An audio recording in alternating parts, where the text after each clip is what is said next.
উন্নত চিকিৎসা, মাসিক ভাতা সহ 7 দাবি আন্দোলনে আহতদের। সচিবালয়ে চলছে বৈঠক।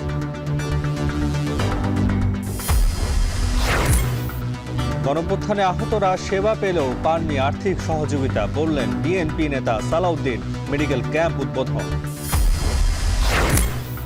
সংস্কারের গতির উপর নির্ভর করবে নির্বাচনের সময়, এএফপিকে ডক্টর ইউনূস। ঢাকা-বাকু সম্পর্ক জোরদারে অঙ্গীকার।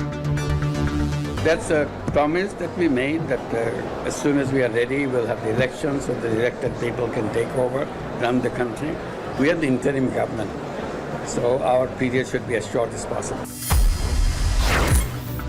আইন করে কুইক রেন্টালের দায় মুক্তি দেয়া অবৈধ, হাইকোর্টের রায়। সব বিদ্যুৎ কেন্দ্র দ্রুত সচলের নির্দেশ।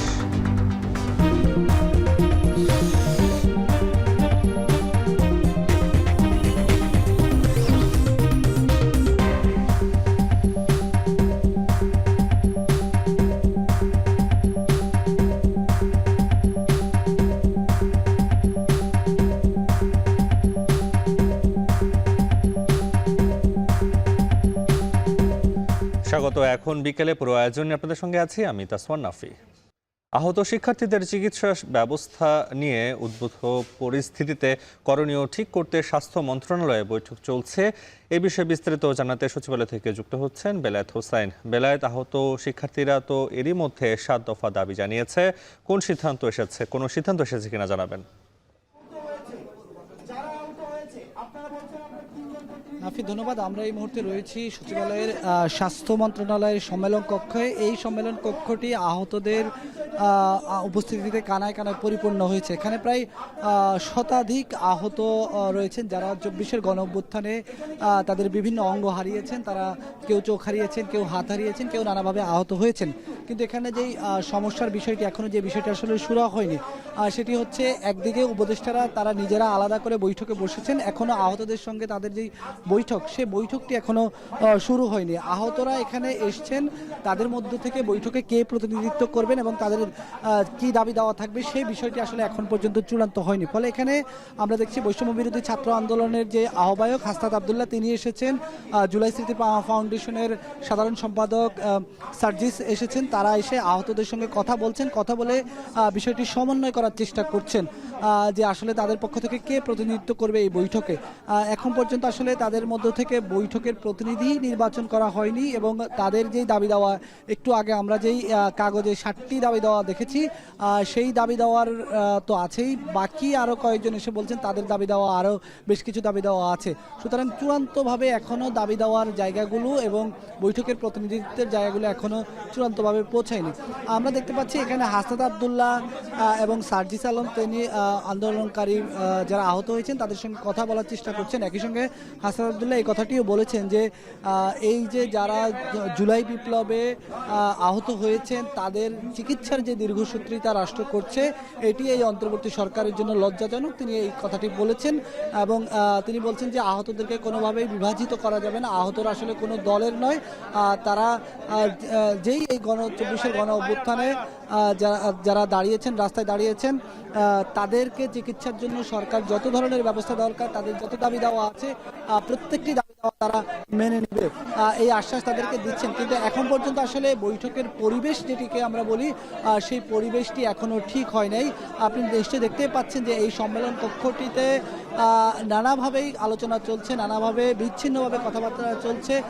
সেই কথাবার্তাই এখন একটি নির্দিষ্ট জায়গায় পৌঁছায়নি। তো আমরা অপেক্ষা করছি আসলে শেষ পর্যন্ত কি হয় সেটি জানার জন্য এবং সেটি আপনার মাধ্যমে দর্শকদেরকে জানিয়ে দেওয়ার জন্য। এই ছিল আমার কাছে সচিবালয় থেকে বৈঠকের সর্বশেষ খবর। জুলাই গণঅভ্যুত্থানে আহতদের চিকিৎসার ব্যবস্থার বিষয়ে সচিবালয়ে বৈঠক চলছে, সে খবর জানাতে যুক্ত ছিলেন বেলায়েত হোসাইন। জুলাই গণঅভ্যুত্থানে আহতরা চিকিৎসা পেলেও আর্থিক সহযোগিতা পাননি। বৃহস্পতিবার সকালে রাজধানীর অর্থোপেডিক হাসপাতালে জুলাই আন্দোলনে আহতদের খোঁজ খবর নিতে গিয়ে কথা বলেন বিএনপির স্থায়ী কমিটির সদস্য সালাউদ্দিন আহমেদ। এ সময় যারা গুরুতর আহত তাদের উন্নত চিকিৎসার জন্য বিদেশে পাঠানোর দাবি জানান তিনি। বিস্তারিত নাজমুস সাকিবের প্রতিবেদনে। জুলাই আগস্ট গণঅভ্যুত্থানে আহতদের সুচিকিৎসার দাবিতে বুধবার দুপুর থেকে পঙ্গু হাসপাতালের সামনে সড়ক অবরোধ করেন আহতরা। রাতে উপদেষ্টা আসিফ নজরুল সহ 4 উপদেষ্টা হাসপাতালটির সামনে এসে দুঃখ প্রকাশ করে সহযোগিতার আশ্বাস দেন। বৃহস্পতিবার সচিবালয়ে এ বিষয়ে আলোচনার আশ্বাস দেন তিনি। অবরোধের প্রায় 15 ঘন্টা পর বৃহস্পতিবার ভোরে সড়ক থেকে অবরোধ তুলে নেন আন্দোলনকারীরা। সকালে আহতদের দেখতে পঙ্গু হাসপাতালে আসেন বিএনপির স্থায়ী কমিটির সদস্য সালাউদ্দিন আহমেদ ও দলটির সিনিয়র যুগ্ম মহাসচিব রুহুল কবির রিজভী। তারা রোগীদের খোঁজ খবর নেন। অভ্যুত্থানে আহতরা জানান, ফ্যাসিস্ট অনুসারী এখনও রয়ে গেছে বিভিন্ন সরকারি বেসরকারি হাসপাতালে, তাই চিকিৎসা পেতে তাদের এখনও পোহাতে হচ্ছে নানা বিড়ম্বনা। এছাড়াও চিকিৎসা পেলেও আর্থিক সহযোগিতা পাচ্ছেন না তারা। হাসপাতালে যেখানে যেখানে এখনো স্বৈরাচার সরকারের সহযোগিতার দোসর যারা, তাদেরকে অপসারণ তো জরুরি, না তো আমরা সুচিকিৎসা চাইলেও আমরা পাবো না। কোনো দলীয়ভাবে কেউ দেয় নাই, সরকারের পক্ষ থেকে দেয় নাই। লাস্ট জুলাই ফাউন্ডেশনে বলছিল আহত ভাইদেরকে 1 লাখ টাকা করে দিবে, সেটা থেকেও সেটাও এখনো পাই নাই। পরিদর্শন শেষে বিএনপির স্থায়ী কমিটির সদস্য সালাউদ্দিন আহমেদ জানান, পঙ্গুতে ভর্তি রোগীদের জন্য বিএনপির পক্ষ থেকে দেয়া হচ্ছে 5 লাখ টাকা। এছাড়াও গুরুতর আহতদের উন্নত চিকিৎসার জন্য বিদেশে পাঠানোর আহ্বান জানান তিনি। জনাব তারেক রহমান আমাদেরকে নির্দেশ দিয়েছেন এবং এই রোগীদের জন্য উনি তাৎক্ষণিকভাবে আমাদের কাছে 5 লক্ষ টাকা প্রেরণ করেছেন। আমরা এই সাহায্য এবং দেখাশোনা আমরা কন্টিনিউ করব। তবে যাদের অবস্থা আমরা দেখলাম যে দেশে সুচিকিৎসা সম্ভব নয়, সেগুলো আমরা চিহ্নিত করে অতি শীঘ্র সরকারের কাছে আহ্বান জানাই তাদেরকে যেন বিদেশে প্রেরণ করা হয়। পঙ্গু হাসপাতালে জুলাই আগস্টের আন্দোলনে আহত 84 জন এখনও চিকিৎসাধীন আছেন। নাজমুস সাকিব, এখন, ঢাকা। বৈষম্য বিরোধী ছাত্র জনতার আন্দোলনে আহত ও নিম্নবিত্ত মানুষের জন্য মেডিকেল ক্যাম্পের আয়োজন করেছে আমরা বিএনপি পরিবার। চিকিৎসকরা বলছেন, ছাত্র আন্দোলনে যাদের চোখের সমস্যা হয়েছে তাদের বেশিরভাগের দরকার উন্নত চিকিৎসা। এ সময় আহতদের পাশে থাকার আশ্বাস দেয় বিএনপি নেতারা। বিস্তারিত শাহাদাত অব্রের প্রতিবেদনে।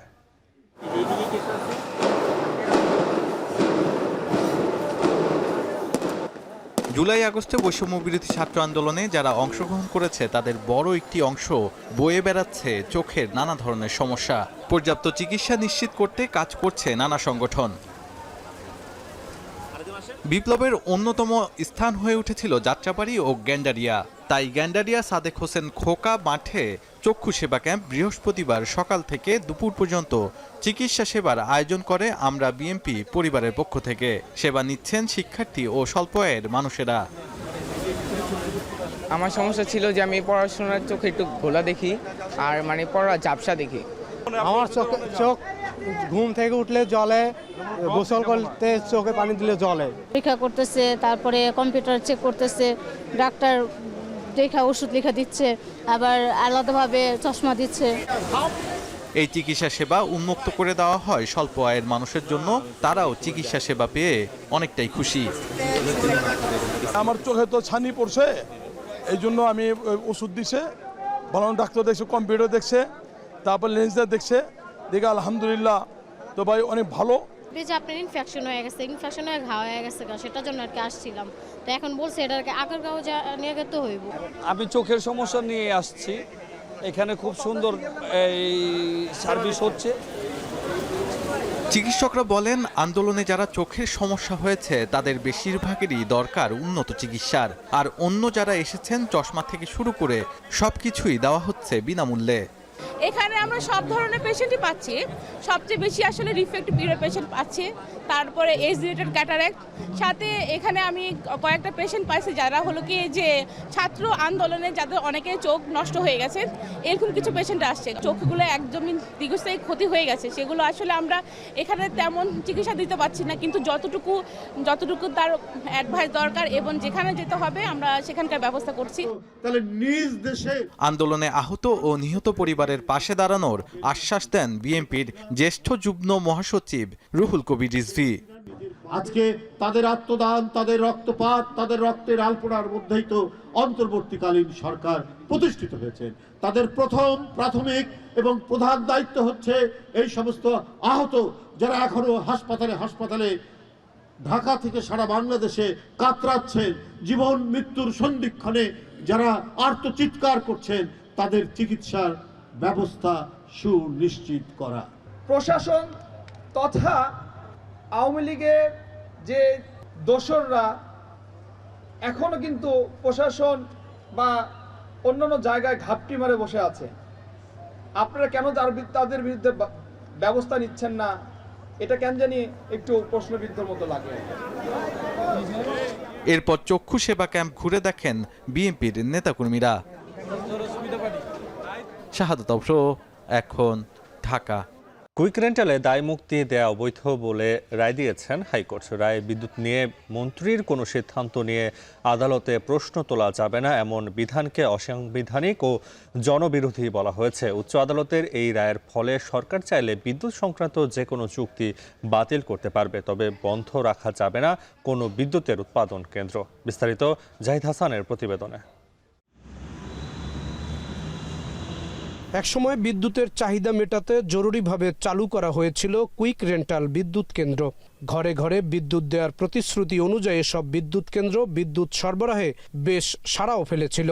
তবে এসব কাজে মন্ত্রণালয় সংশ্লিষ্ট মন্ত্রী ও সিন্ডিকেটের অনিয়ম দুর্নীতির দায় এড়াতে বিদ্যুৎ ও জ্বালানির দ্রুত সরবরাহ বৃদ্ধি বিশেষ বিধান 2010 নামে একটি আইন করে বিগত আওয়ামী লীগ সরকার, যার সরাসরি অর্থ দ্বারায় বিনা টেন্ডারে কাজের দায় মুক্তি। কুইক রেন্টালের নামে এসব বিদ্যুৎ কেন্দ্রের বছরের পর বছর ক্যাপাসিটি চার্জের নামে চলেছে অনিয়ম ও দুর্নীতি। গত 14 বছরে এই বিদ্যুৎ কেন্দ্রগুলোতে 9-6 হয়েছে প্রায় 1,05,000 কোটি টাকা। শুধু 2024 ও 25 অর্থ বছরে এই বিদ্যুৎ কেন্দ্রগুলোর ক্যাপাসিটি চার্জ বাবদ বিগত সরকার বরাদ্দ রেখেছিল 40,000 কোটি টাকা, যার বেশিরভাগই ব্যয় হতো কুইক রেন্টালে। ব্যক্তি বিশেষকে সুবিধা দিতে ও পছন্দমতো সিদ্ধান্ত নিতেই এই আইনটি করে শেখ হাসিনা সরকার। এই আইনের কয়েকটি ধারা চ্যালেঞ্জ করে হাইকোর্টে একটি রিট করা হয়। রিটের ওপর একটি রুল জারি করে হাইকোর্ট। বৃহস্পতিবার বিচারপতি ফারা মাহবুব ও বিচারপতি দেবাশিস রায় চৌধুরীর হাইকোর্ট বেঞ্চ রুল নিষ্পত্তি করে রায় দেন। রায়ে বলা হয়, কুইক রেন্টালের নামে বিদ্যুৎ খাতের সব কাজের বৈধতা নেয়ার আইনের ধারা অসাংবিধানিক, মন্ত্রীর একক ক্ষমতা দেয়া জনবিরোধী সিদ্ধান্ত। 20 মেগাওয়াট সাপ্লাই দিচ্ছে, কিন্তু 100 মেগাওয়াটেরই টাকা পাবে, অর্থাৎ এটা আসলে এটা লুটপাটের বিশেষ বিধান আইন হয়ে গেছে। তো ওই জন্যই আদালত এই 6(2)কে অসাংবিধানিক ঘোষণা করেছেন। এই যে এটা কোনো আনলিমিটেড অসীম ক্ষমতা এক ব্যক্তিকে দেওয়া হয়েছে, এইটা একটা প্রজাতন্ত্রে হতে পারে না। এই রায়ের ফলে বিদ্যুৎ নিয়ে সরকার যে কোনো চুক্তি বাতিল করতে পারবে। দেশের স্বার্থে বন্ধ থাকা সব বিদ্যুৎ কেন্দ্রের উৎপাদন সচল করতে নির্দেশ দিয়েছে উচ্চ আদালত। আদালত বলেছে যে সরকারের চেষ্টা করা উচিত যে সরকারের মালিকানাধীন বিদ্যুৎ কেন্দ্রগুলি যাতে পূর্ণ উৎপাদনে যায়, বিদ্যুৎ উৎপাদন বাড়ে, ওইসব কেন্দ্র অর্থনৈতিক স্বার্থে ওইসব বিদ্যুৎ কেন্দ্র যাতে আরো পূর্ণ উৎপাদনে নিয়ে যেতে পারে, সেই জন্য সরকারকে পদক্ষেপ নিতে বলেছে। বিদ্যুৎ খাতে দুর্নীতি ও অনিয়ম জিইয়ে রাখতে আইনটি করা হয়েছে বলে হাইকোর্টের রায়ে উঠে এসেছে।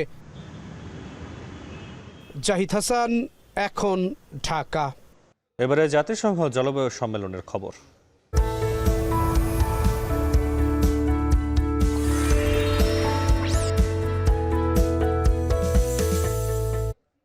বাংলাদেশে আজারবাইজানের দূতাবাস স্থাপনের আহ্বান জানিয়েছেন অন্তর্বর্তী সরকারের প্রধান উপদেষ্টা ডক্টর মোহাম্মদ ইউনূস। বৃহস্পতিবার সকালে 29তম বিশ্ব জলবায়ু সম্মেলনের ভেন্যুতে আজারবাইজানের রাষ্ট্রপতি ইলহাম আলিয়েভের সাথে বৈঠকে তিনি এই আহ্বান জানান। এ সময় বাংলাদেশে অর্থ বিনিয়োগ সহ বাংলাদেশের উন্নয়নের শরিক হওয়ার আহ্বান জানান তিনি। আজারবাইজানে তেলের খনিতে বাংলাদেশ থেকে জনবল নিয়োগ দেওয়ার আহ্বান জানান প্রধান উপদেষ্টা।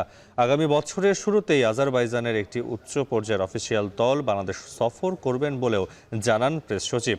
এদিকে প্রধান উপদেষ্টা অধ্যাপক মোহাম্মদ ইউনূস ব্রিটেনের সাবেক প্রধানমন্ত্রী থেরেসা মের সাথে বৈঠক করেছেন। সেখানে তারা ইউরোপে অভিবাসন এবং মানব পাচার সহ নানা সমস্যার বিষয় নিয়ে আলোচনা করেন। বৈঠকে সাবেক ব্রিটিশ প্রধানমন্ত্রীকে জুলাই গণঅভ্যুত্থান নিয়ে তরুণদের লেখা গ্রাফিতি এবং মুরালের একটি বই উপহার দেন ডক্টর ইউনূস।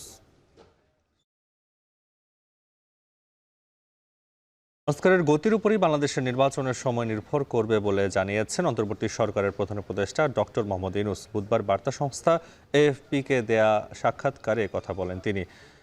আজারবাইজানের বাকুতে 29তম জলবায়ু সম্মেলনের সাইডলাইনে দেয়া সাক্ষাৎকারে তিনি বলেন, প্রতিশ্রুতি অনুযায়ী যত দ্রুত প্রস্তুতি শেষ হবে তত দ্রুতই নির্বাচন হবে এবং নির্বাচিত সরকার দায়িত্ব গ্রহণ করবে। প্রধান উপদেষ্টা আরও বলেন, অন্তর্বর্তী সরকারের মেয়াদ যতটুকু সম্ভব সংক্ষিপ্ত হবে, তবে দেশে গণতন্ত্র ফিরিয়ে আনার ইস্যুতে কোনো ছাড় না দেওয়ার অঙ্গীকার করেন তিনি।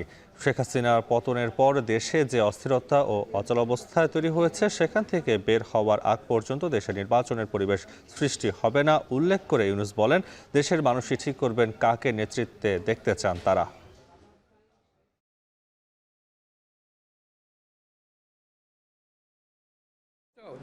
That's a promise that we made that as soon as we are ready, we'll have the elections so the elected people can take over, run the country.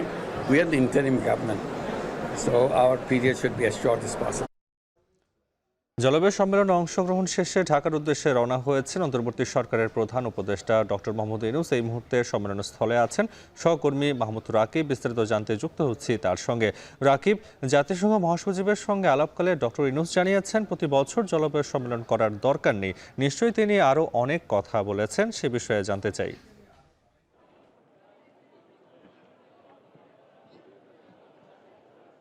হ্যাঁ, আমাদেরকে মূলত প্রধান উপদেষ্টার প্রেস সচিব তিনি এই বিষয়টি জানিয়েছেন যে জাতিসংঘ মহাসচিব যে রয়েছে অ্যান্টনিও গুতেরেস, তার সঙ্গে একটি সাইড ইভেন্ট ছিল মূলত পররাষ্ট্র মন্ত্রণালয় প্রধান উপদেষ্টার সঙ্গে, এবং সেখানে তিনি এও বলেছেন যে মোট 5টি দেশের রাষ্ট্রপ্রধানের সঙ্গে এবার জাতিসংঘের মহাসচিব মূলত সাইড ইভেন্টে আলাদা আলাদা করে বৈঠক করেছেন। তার মধ্যে বাংলাদেশের প্রধান উপদেষ্টা ছিল।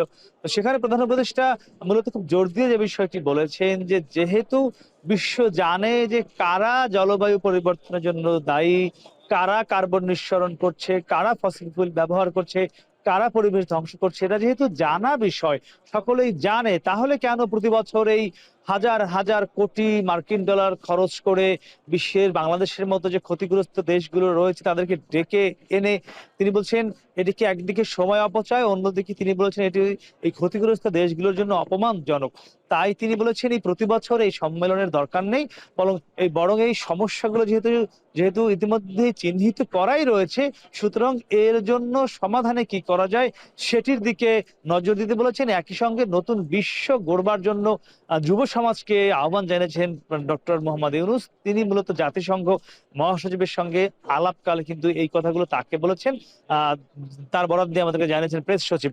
এর বাইরে আপনি জানেন যে প্রধান উপদেষ্টা বা বাংলাদেশ সময় আজ যেহেতু এখন এখানে বাজে 2:15, তার মানে বাংলাদেশ এখন 4:15 বাজে, তিনি এখন থেকে প্রায় আধা ঘন্টা আগে আজারবাইজানের বাকু বিমানবন্দর থেকে একটি বাংলাদেশ বিমানের বিশেষ ফ্লাইটে ঢাকার উদ্দেশ্যে রওনা হয়েছেন। 3 দিনের এই সফর শেষে তার সঙ্গে যারা সফর সঙ্গী ছিলেন সরকারিভাবে, তারাও এই সফর শেষ করে ঢাকার উদ্দেশ্যে রওনা দিয়েছেন।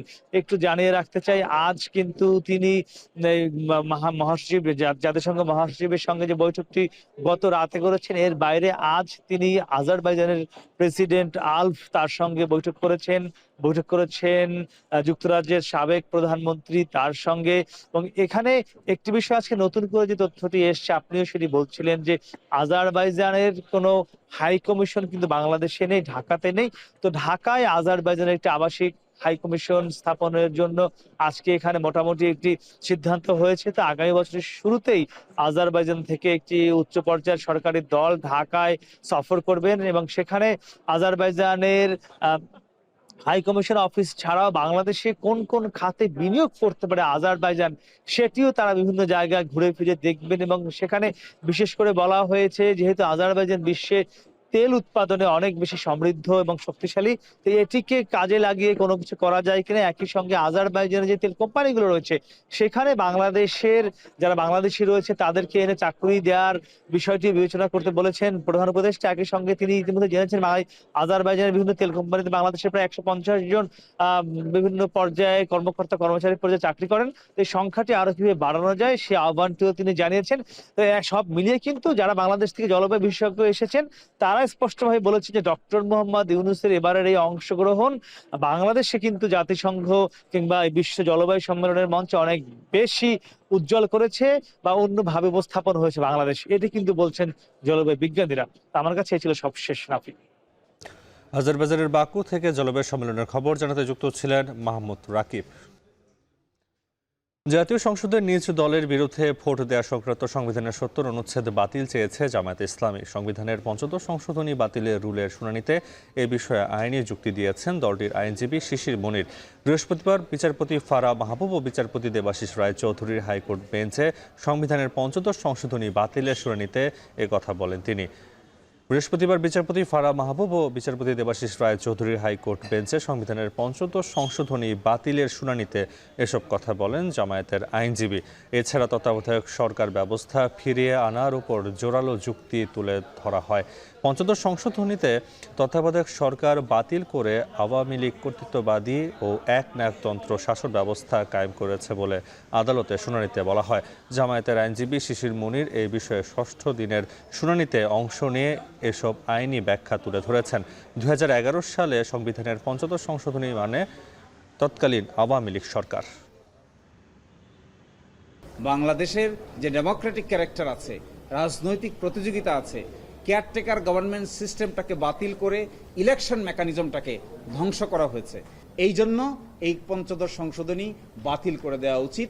দু একটি বিধান রেখে বাকি সবগুলোই কর্তৃত্বপরায়ণ সরকার ব্যবস্থাকে স্থায়ী করেছে।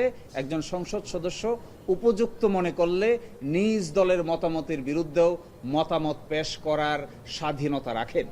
যদি তাই হয়ে থাকে তাকে লিবার্টিটুকু দেওয়া উচিত। এই জন্য ৭০কেও আমরা বাতিল চেয়েছি। সুইজারল্যান্ডে আইন উপদেষ্টা আসিফ নজরুলের সঙ্গে অসৌজন্যমূলক আচরণের নিন্দা ও প্রতিবাদ জানিয়েছে সুপ্রিম কোর্ট আইনজীবী সমিতি। বৃহস্পতিবার সুপ্রিম কোর্ট আইনজীবী সমিতি ভবনের অডিটোরিয়ামে এক সংবাদ সম্মেলনে এই প্রতিবাদ জানান সমিতির ভারপ্রাপ্ত সম্পাদক মাহফুজুল হক মিলন। এ সময় তিনি বলেন, দেশের সম্মান নষ্ট করে যারা সুইজারল্যান্ডে আসিফ নজরুলের সঙ্গে অশোভনীয় আচরণ করেছে তাদের আইনের আওতায় আনতে হবে। একই সঙ্গে আরও দাবি জানান, জুলাই আগস্টের গণ আন্দোলনে যারা আহত হয়েছেন, পঙ্গু হয়েছেন, তাদের দ্রুত উন্নত চিকিৎসা দেওয়ার, প্রয়োজনে বিদেশে চিকিৎসা দেওয়ারও আহ্বান জানানো হয়।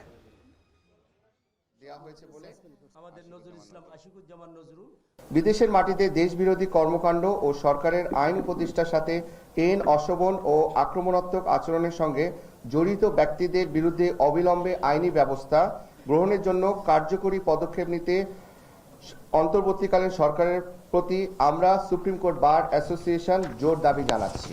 ফ্যাসিস্ট হাসিনা সরকারের বিরুদ্ধে বিগত জুলাই আগস্ট ২০২৪-এর আন্দোলনে হাজার হাজার ছাত্র জনতা মৃত্যুবরণ করেছে ও আহত হয়েছে।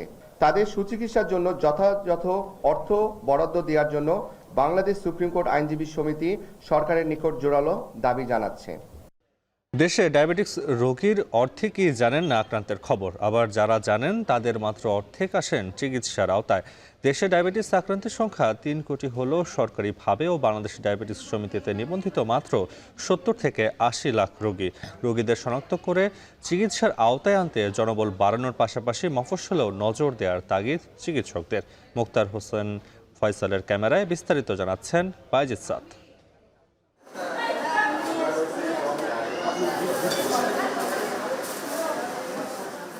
১৯ বছর বয়সী অবনীর নিষ্পলক চাহনি। এত অল্প বয়সেই ডায়াবেটিস কেড়ে নিয়েছে তার দুচোখের দৃষ্টিশক্তি। ৮ বছর বয়স থেকেই আক্রান্ত হলেও ১৮ বছর বয়সে এসে ডায়াবেটিস ধরা পড়ে বিশেষ চাহিদা সম্পন্ন তরুণী হামিদা কাউসারিন অবনীর। ধীরে ধীরে যোগ হয়েছে হাই প্রেশার, কিডনি জটিলতা, পায়ে ব্যথা সহ নানা উপসর্গ। তুমি কেমন আছো? ভালো আছি। তোমার কি হাসপাতালে থাকতে ভালো লাগে? ১৯ চলছে, ওর বয়স ঠিক আছে, কিন্তু ও হচ্ছে একটা ৮ বছরের বাচ্চার মতো। মা সুলতানা নাসরিন জানালেন, ১ বছর ধরে নিয়মিত রাজশাহী থেকে ঢাকায় আসতে হয় চিকিৎসার জন্য। মেয়েকে সুস্থ রাখতে ১ বছরেই খরচ করেছেন ৫ লাখ টাকা। এই জার্নিটা অনেকটাই কঠিন, তারপরেও চেষ্টা করছি যে ও যেন আমার কাছে আরো দীর্ঘদিন থাকুক। অসচেতনতার কারণে ডায়াবেটিসে আক্রান্ত হবার পরও জানেন না অনেকেই। চিকিৎসকরা বলছেন, বাবা মায়ের একজনের থাকলে ১০% এবং দুজনের থাকলে ৬০% পর্যন্ত ডায়াবেটিস হবার ঝুঁকি থাকে সন্তানের। প্রায় ১০ বছর যাবৎ ডায়াবেটিসে আক্রান্ত। আমার অনেক সমস্যা হচ্ছে, ব্যয়বহুল চিকিৎসা। ডায়াবেটিস যখন বাড়ে তখন তো মানুষ চেনা যায় না। তো গলা শুকায়, তো এখন হাত পাও জ্বালা পোড়া অনেক বাইরে গেছে। গবেষণা বলছে দেশে আক্রান্তের সংখ্যা প্রায় 3 কোটি। নিয়মিত চিকিৎসা না করায় ইনসুলিন নেবার পরও 80% রোগীর ডায়াবেটিস নিয়ন্ত্রণে নেই। অনিয়ন্ত্রিত ডায়াবেটিস ভুক্তভোগীর হাত, পা, চোখ, কিডনি, লিভার সহ সব অঙ্গকে ক্ষতিগ্রস্ত করার পাশাপাশি মানসিক অবসাদ বাড়াচ্ছে, কমাচ্ছে যৌন ক্ষমতাও। সরকারিভাবে ও বাংলাদেশ ডায়াবেটিস সমিতিতে নিবন্ধিত রয়েছেন 70 থেকে 80 লাখ রোগী। বাকি রোগীদের শনাক্ত করে চিকিৎসার আওতায় আনতে জনবল বাড়ানোর পাশাপাশি মফস্বলেও নজর দেবার কথা বলছেন চিকিৎসকরা। আমাদের শনাক্ত স্ক্রিনিং পদ্ধতিগুলি আর জোরদার করতে হবে। ইভেন কি আমরা ডিস্ট্রিক্ট লেভেল থেকে শুরু করে আমরা উপজেলা লেভেল এবং থানা লেভেল, ইউনিয়ন লেভেল পর্যন্ত যেতে পারি শনাক্ত করার জন্য। সেটা আমাকে অ্যাওয়ারনেস তৈরি করতে হবে। জীবনের যে কোনো সময়ে যে কোনো বয়সী মানুষই ডায়াবেটিসে আক্রান্ত হতে পারেন জানিয়ে মাঝে মাঝে রক্তের সুগার পরীক্ষা করার পাশাপাশি নিয়ন্ত্রিত জীবনযাপনের পরামর্শ দিয়েছেন এই চিকিৎসক। পৃথিবীর অন্যান্য দেশের তুলনায় আমাদের ডায়াবেটিস রোগীর জন্য সরকারের খরচ কিন্তু খুব কম, এবং মেডিকেল কলেজে বিভিন্ন জায়গাতে কিন্তু সরকারের কাঠামো নেই, না থাকার কারণে কিন্তু এই সেবাও ব্যাহত হচ্ছে। শিক্ষা প্রতিষ্ঠানে শারীরিক পরিশ্রম বা খেলাধুলা দেখা রাখতে হবে, শিক্ষা প্রতিষ্ঠানগুলোতে সেটি নেই, পারিবারিকভাবে সেটি করতে হবে। আরও এগিয়ে যেতে পারবো। দেশের স্বাস্থ্য খাতে মোট ব্যয়ের 10% ব্যয় হয় এই রোগের চিকিৎসায়। আধুনিক চিকিৎসা ব্যবস্থা, ঘাটতি পূরণে নিরবিচ্ছিন্নভাবে ওষুধ সাপ্লাই এবং দাম সহনীয় মাত্রায় নিয়ে আসার কথা বলছেন বিশেষজ্ঞরা। নিরবিচ্ছিন্ন ঔষধের সাপ্লাই সেটা যেন নিশ্চিত করা হয়, ঔষধের যে মূল্যমান এটা যেন মানুষের ক্রয় ক্ষমতার মধ্যে থাকে। যখনই দেখা যায় ওষুধের টান পড়ে যায় সাপ্লাই, তখন দেখা যায় ডায়াবেটিস কন্ট্রোলের বাইরে চলে যায়, মানুষ কিনে খেতে চায় না অথবা পারে না। ধরে নেওয়া হয় বাংলাদেশে 3 কোটি ডায়াবেটিস রোগীর অর্ধেকই জানেন না তাদের আক্রান্তের খবর। অন্যদিকে যারা জানেন তাদের মধ্যে শুধুমাত্র অর্ধেক চিকিৎসার আওতায় রয়েছেন। ডায়াবেটিস নিয়ন্ত্রণে ডায়াবেটিস রোগীদের খুঁজে বের করা এবং শনাক্তদের চিকিৎসার সুযোগ সৃষ্টিতে সরকারি কার্যকরী ভূমিকা পালনের আহ্বান বিশেষজ্ঞদের। সমস্যায় থাকা ব্যাংকগুলোর সাথে বৈঠক করবে বিশ্ব ব্যাংক ও গভর্নর। এই বিষয়ে বিস্তারিত জানাবেন আতর নিয়ন। যাচ্ছি তার কাছে। আতর, বিশ্ব ব্যাংক ও বাংলাদেশ ব্যাংকের গভর্নরের বৈঠকের সবশেষ কি খবর আছে আপনার কাছে জানাবেন। যেমনটি বলছিলেন যে যেই ব্যাংকগুলোর সমস্যায় রয়েছে তাদের সাথে কিন্তু আজকে বিশ্ব ব্যাংকের প্রতিনিধি, বিশেষ করে যে বিশ্ব ব্যাংক এবং আমেরিকা বা ইউএসএ যে ট্রেজারিরা রয়েছেন তারা আজকে বৈঠক করার কথা রয়েছে। আমরা জানি যে এই সমস্যা থাকা ব্যাংকগুলোর একটি যে অঙ্ক টাকা, সেই বড় ধরনের যে টাকা পাচার হয়েছে সেই টাকার কারণেই কিন্তু ব্যাংকগুলো আসলে সমস্যায় রয়েছে, এবং সেই টাকার কারণেই কিন্তু তারা গ্রাহকের টাকা দিতে পারছে না এবং তারও সংকটে রয়েছে। তো সেই জায়গা থেকে সেই টাকা ফিরিয়ে নিয়ে আসার কিন্তু কথা ইতিমধ্যে গভর্নর, অর্থ মন্ত্রণালয় থেকে বেশ কিছু বলা হয়েছে যে এক্সাক্ট যে টাকাটা আসলে পাচার হয়েছে সেটা সংখ্যা জানা না গেলেও টাকা ফিরিয়ে নিয়ে আসা হবে সেই ব্যবস্থা কিন্তু করা হচ্ছে বলে জানানো হয়েছে। তো তারই ধারাবাহিকতায় আসলে যারা টাকা পাচার করেছে সেই টাকাগুলো কিন্তু নামে এবং বেনামে পাচার করেছে, এবং যে ব্যাংক থেকে পাচার করেছে সেই ব্যাংকগুলোই আসলে বলতে পারবে যে টাকাগুলো কোন কোন নামে, কোন কোন চ্যানেলের মাধ্যমে দেশ থেকে বাহিরে গিয়েছে। তো মূলত যে সমস্যা থাকা ব্যাংকগুলো রয়েছে তাদের অর্থটা কিভাবে দেশের বাহিরে গিয়েছে এবং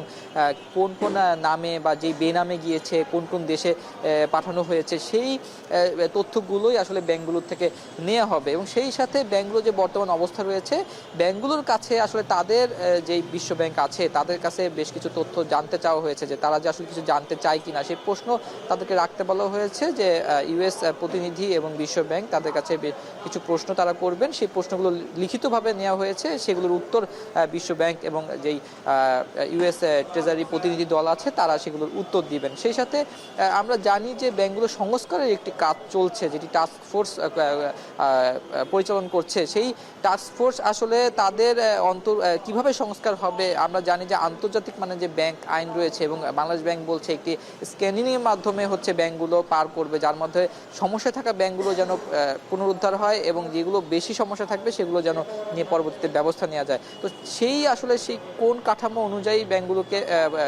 সংস্কার করা হবে, পুনর্গঠন করা হবে, টাস্ক ফোর্স কীভাবে কাজ করবে, তারই অন্তর্ভুক্ত হিসেবে আরেকটি বিষয় হচ্ছে ব্যাংকগুলোকে, এই দুর্বল ব্যাংকগুলোকে কীভাবে সংস্কার করবে সেই বিষয়েও আজকে আলোচনা হবে বলে জানানো হয়েছে। তো এই বৈঠকে ইতিমধ্যে ব্যাংকগুলো আসা শুরু করেছে, কিছুক্ষণের মধ্যে হয়তো ব্যাংকের গুলোর সাথে বৈঠক শুরু হবে। তো এই ছিল আজকে দুর্বল ব্যাংকগুলোর সাথে বৈঠকের সর্বশেষ তথ্য। সমস্যায় থাকা ব্যাংকগুলোর সাথে বৈঠক করবে বিশ্ব ব্যাংক ও বাংলাদেশ ব্যাংকের গভর্নর, সে খবর জানাতে যুক্ত ছিলেন আতাউর নিয়ন। চট্টগ্রামে বিশেষ পরিচ্ছন্নতা অভিযান চালিয়েছে সিটি কর্পোরেশন। নতুন মেয়রের নেতৃত্বে নগরের চকবাজার এলাকায় এই অভিযান পরিচালিত হয়। এ সময় গবেষণার উপর গুরুত্ব দিয়ে বিদেশ থেকে আরও কার্যকর মশার ঔষধ আনার পরিকল্পনার কথা জানান মেয়র। আগের ওষুধের সাথে তার কার্যকারিতা যাচাই করে সিদ্ধান্ত নেয়ার ঘোষণা দেন তিনি। কর্মসূচির অংশ হিসেবে এর আগে তিনি পরিচ্ছন্নতা কর্মীদের হাজিরা নেন। ফয়সাল করিমের প্রতিবেদন। নগরে চকবাজার ওয়ার্ড কার্যালয়ের সামনে পরিচ্ছন্নতা কর্মীদের সারি, সাথে আছেন চট্টগ্রাম সিটি কর্পোরেশনের কর্মকর্তারাও। একে একে সেবকরা সামনে আসছেন, মেয়রকে দিচ্ছেন উপস্থিতির হাজিরা। নগরের পরিচ্ছন্নতা নিশ্চিতে কর্মীরা ঠিকঠাক দায়িত্ব পালন করছেন কিনা তা জানতে মেয়রের এমন পন্থা। পরে চকবাজার এলাকা ও আশপাশে বিশেষ পরিচ্ছন্নতা অভিযান ও সচেতনতা কার্যক্রমে অংশ নেন তিনি। শুনেন এলাকাবাসীর অভিযোগ। পরিচ্ছন্নতা কর্মী যেগুলা বিভিন্ন ওয়ার্ডে আছে, এরা নামে থাকে, হাজিরাতে থাকে না। আজকে আমরা এখানে ওনার সামনে গণনা করে ৭৬ জন মানুষকে ডেকে ডেকে নাম ধরে ধরে ডেকেছি। ফুটপাত দখলমুক্ত বলতে বলছি। এখানে ফুটপাতে অসংখ্য ভ্যান গাড়ি, এটা যেহেতু কলেজ ব্যস্ততম সড়ক, এখানে মানে ছাত্রছাত্রীদের অসুবিধা হয়। এ সময় নগরের বিভিন্ন এলাকায় মশক নিধন কার্যক্রমকে আরও কার্যকর করতে গবেষণার উপর গুরুত্ব দেওয়ার কথা জানান মেয়র। ঘোষণা দেন বিদেশ থেকে আরও কার্যকর মশার ওষুধ আনার পরিকল্পনা নেওয়া হয়েছে। মশার ওষুধ যারা কিনেছে, আমরা কিন্তু এটার ইফিকেসি আমরা দেখছি, কার্যকারিতা আমরা দেখছি। কার্যকারিতা যদি কম হয় তাদের বিরুদ্ধে আমরা অ্যাকশনে যাচ্ছি। এবং আমরা একটা নতুন ওষুধ বের করেছি, রিচার্জ প্রোডাক্ট, সেটা হচ্ছে মস্কো বান সলিউশন। সেটা আমরা প্রতিটা ওয়ার্ডে ওয়ার্ডে দিচ্ছি, এডিস মশার লার্ভা সহ অন্য লার্ভা ধ্বংস করার জন্য। আগের সরকারের আমলে মেয়র কাউন্সিলররা অনিয়ম ও দুর্নীতি করে যেসব প্রকল্প নিয়েছে সেগুলোর ব্যাপারে শ্বেতপত্র প্রকাশ হওয়া জরুরি বলে মনে করেন চট্টগ্রাম সিটির নতুন এই মেয়র। ফয়সাল করিম, এখন চট্টগ্রাম। আমন ধান বাজারে এলে চালের দাম কমতে শুরু করবে বলে জানিয়েছেন খাদ্য উপদেষ্টা আলী ইমাম মজুমদার। এছাড়া বাজার নিয়ন্ত্রণে অভ্যন্তরীণভাবে আমন ধান সংগ্রহের পাশাপাশি ১.৫ লাখ টন চাল আমদানির জন্য এলসি খোলা হয়েছে। সকালে খাদ্য অধিদপ্তরের সমন্বয় সভা শেষে এই কথা বলেন তিনি। যতক্ষণ পর্যন্ত আমাদের খাদ্য অধিদপ্তরের নির্ধারিত মূল্য, খাদ্য মন্ত্রণালয়ের নির্ধারিত মূল্য তাদের জন্য প্রফিটেবল থাকবে, তারা নিশ্চয়ই দেবে। তাদের তো এটা বিক্রি করতে হবে। ঠিক তেমনভাবে আন্তর্জাতিক উৎসের ব্যাপারেও আমরা একইভাবে দেখছি যে যারা এখানে বর্তমানে বেশ উৎসাহ দেখাচ্ছে, সাপ্লায়ার যারা আছে তারা, আমরা টেন্ডার হয়েছে, অলরেডি এলসি খোলা হয়ে গেছে ১.৫ লাখ টনের। আরও আমরা ক্রমান্বয়ে এটা চলতে থাকবে। আন্তর্জাতিক উৎস থেকে বর্তমানে আমরা পজিটিভ রেসপন্স পাচ্ছি। আমার ছোটো মিলগুলি ব্যবসা গুটিয়ে ফেলতেছে, আপনার বড় মিলগুলি যারা কয়েক হাজার টন মজুত রাখতে পারে জাতীয়ত হচ্ছে। এই ক্ষেত্রে গিয়ে তারা বার্গেনিং ক্যাপাসিটি তাদের বাড়ছে। এটা কিন্তু প্রযুক্তি আমাদের কাছে নতুন চ্যালেঞ্জ সামনে নিয়ে আসছে আর কি। তো সেটা কীভাবে মোকাবেলা করা যায় সেটা আমরা দেখব। এবার খেলার খবর। বাংলাদেশ ফুটবল ফেডারেশনে আর্থিক খাতে স্বচ্ছতা নিশ্চিতে প্রয়োজনে সভাপতিকেও জবাবদিহিতার আওতায় আনা হবে। এখন টেলিভিশনকে দেওয়া সাক্ষাৎকারে এমনটাই জানিয়েছেন অভ্যন্তরীণ অডিট কমিটির চেয়ারম্যান ওয়াহিদ উদ্দিন চৌধুরী হ্যাপি। তার আমলে কোনো অনিয়ম হবে না বলেও আশ্বস্ত করেছেন ফেডারেশনের এই সহসভাপতি। এসকে শাওন জানাচ্ছেন বিস্তারিত। আর্থিক অনিয়মের কারণে বাফুফের সাবেক সিনিয়র সহসভাপতি সালাম মুর্শেদি ফিফার জরিমানার কবলে পড়েছিলেন। সাবেক সাধারণ সম্পাদক সোহাগের উপর নিষেধাজ্ঞার অন্যতম কারণও ছিল আর্থিক অনিয়ম। একই কারণে বাফুফের কয়েকজন সাবেক কর্মকর্তাকে বিভিন্ন মেয়াদের শাস্তি ও জরিমানা গুনতে হয়। না, আমরা কোনো ব্লেম নেব না। অর্থ সংশ্লিষ্ট বিষয় ফিন্যান্স কমিটির আওতাধীন হলেও স্বাভাবিকভাবেই তখন আলোচনায় আসে অভ্যন্তরীণ অডিট কমিটি। কারণ ফেডারেশন কোনো অর্থ খরচ করলে সেটা সঠিক পন্থায় হয়েছে কিনা তা দেখভাল করার দায়িত্ব অভ্যন্তরীণ অডিট কমিটিরও। বাফুফের নতুন পরিচালনা পর্ষদ এবার সেই কমিটির চেয়ারম্যান মনোনীত করেছে ওয়াহিদুদ্দিন চৌধুরী হ্যাপিকে, যিনি বাফুফের সহসভাপতি নির্বাচিত হয়েছেন। বাফুফের ইতিপূর্বে অনেক অব্যবস্থাপনা ছিল, অনেক সমালোচনা ছিল, অনেক দুর্নীতির অভিযোগ ছিল। আমি আশা করি আমি আমার দায়িত্ব সঠিকভাবে পালন করব এবং ভবিষ্যতে আপনারা এরকম কোনো কথা শুনবেন না। আমি অতটুকু আশ্বস্ত আপনাদেরকে করতে পারি, দেশবাসীকে করতে পারি। বাফুফের ফিন্যান্স কমিটির চেয়ারম্যান সভাপতি তাবিত আওয়াল নিজেই শীর্ষকর্তার কমিটি কোনো অনিয়ম করলে তাকে জবাবদিহিতার আওতায় আনা কঠিন হবে কিনা এমন প্রশ্নে সোজাসাপটা উত্তর দিলেন বাফুফে কর্তা। উনি ওনার স্বতন্ত্র দায়িত্ব পালন করবে, আমি অডিট কমিটির স্বতন্ত্র দায়িত্ব পালন করব। সেক্ষেত্রে আমাকেও যদি উনি জবাবদিহিতার আয়ত্তায় নিতে চায় নিতে পারবে, আর যদি আমিও ফিনান্স কমিটিকে কোনো বিষয়ে আলোচনা করতে চাই, জিজ্ঞাসাবাদ করতে পারি, আমার সেই এখতিয়ার আছে। 1 বছরের জন্য আর্থিক বিষয়াদি সংক্রান্ত গুরুত্বপূর্ণ এই কমিটির দায়িত্ব ওয়াহিদুদ্দিন চৌধুরী হ্যাপিকে দেওয়া হয়েছে। 9 নভেম্বর নির্বাহী সভায় বাহুফের এই কর্তাকে অভ্যন্তরীণ অডিট কমিটির প্রধান মনোনীত করা হয়। এসকে শাওন, এখন, ঢাকা। শেষ করছি এখন বিকেল, তার আগে শিরোনামগুলো আরও একবার। উন্নত চিকিৎসা, মাসিক ভাতা সহ 7 দাবি আন্দোলনে আহতদের সচিবালয়ে 6 উপদেষ্টার সঙ্গে চলছে বৈঠক। গণঅভ্যুত্থানে আহতরা সেবা পেলেও পাননি আর্থিক সহযোগিতা, বললেন বিএনপি নেতা সালাউদ্দিন মেডিকেল ক্যাম্প উদ্বোধন। সংস্কারের গতির উপর নির্ভর করবে নির্বাচনের সময়, এফপিকে ডক্টর ইউনূস। ঢাকা বাকু সম্পর্ক জোরদারের অঙ্গীকার। That's a promise that we made that as soon as we are ready, we'll have the elections so the elected people can take over, run the country. We are the interim government, so our period should be as short as possible. আইন করে quick রেন্টালের দায় মুক্তি দেয়া অবৈধ, হাইকোর্টের রায়। সব বিদ্যুৎ কেন্দ্র দ্রুত সচলের নির্দেশ। এই ছিল এখন বিকেলের আয়োজন। এখন টেলিভিশন ওয়েবসাইট দেখতে ভিজিট করুন www.ekon.tv। এছাড়া ফেসবুক দেখতে ভিজিট করুন facebook.com/tv.ekon এবং ইউটিউবে দেখতে ভিজিট করুন youtube.com/c/ekontv।